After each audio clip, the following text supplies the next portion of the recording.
Alright, so today I'm gonna try a different style YouTube video. I have seen a lot of car videos before, and I was like, why not bring that to the fragrance community? So we're gonna be going for a drive. I wanted to focus today mostly on designer fragrances and pretty much how I feel about them. And I do want to preface this by saying that I do think designer fragrances can be really good. Honestly, most of us, I mean, I know I did, we started buying designer fragrances because that it was what it was most available, if I could speak. And so it was just easy access and everybody knows about them, right? So it was mostly what everybody started on.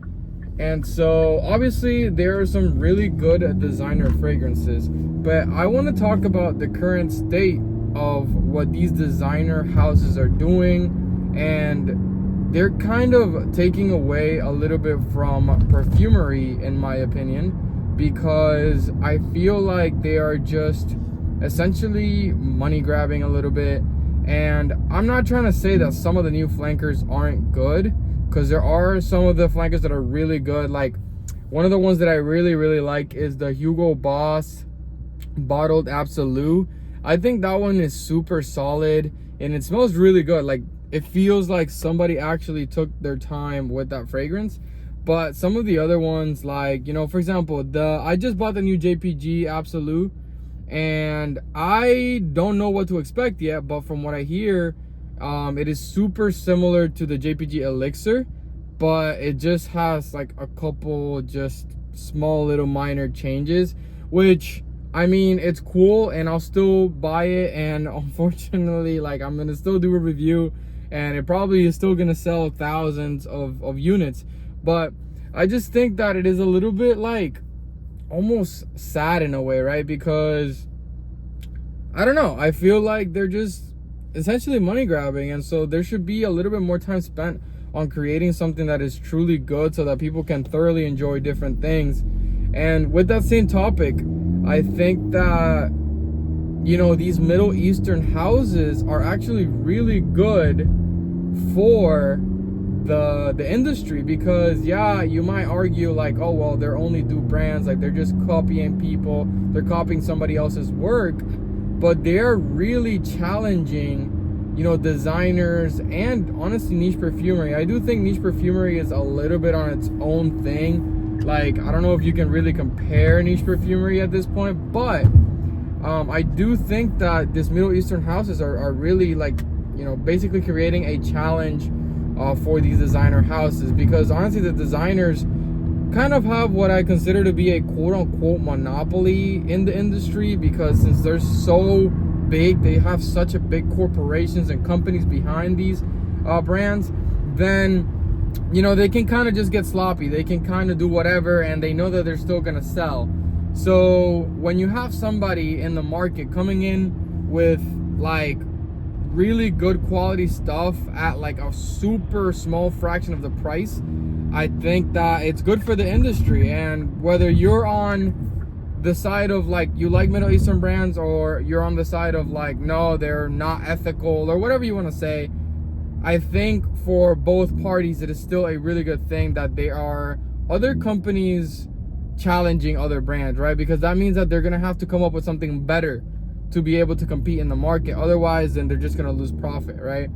So, but yeah, I mean, that was just something that was in my head, something that I've been wanting to talk about for a minute, because I don't know, it's just something that I don't feel like enough people are talking about. Now I do see a really big like increase in niche perfumery coming up, because they're just becoming more and more creative, and they are also getting a lot into a bigger market, if that makes sense, right? So they are doing their due diligence to be more on top of their marketing by either, you know, talking to influencers and stuff like that, or getting the product out there by paying for more ads or more exposure. The niche events are becoming bigger.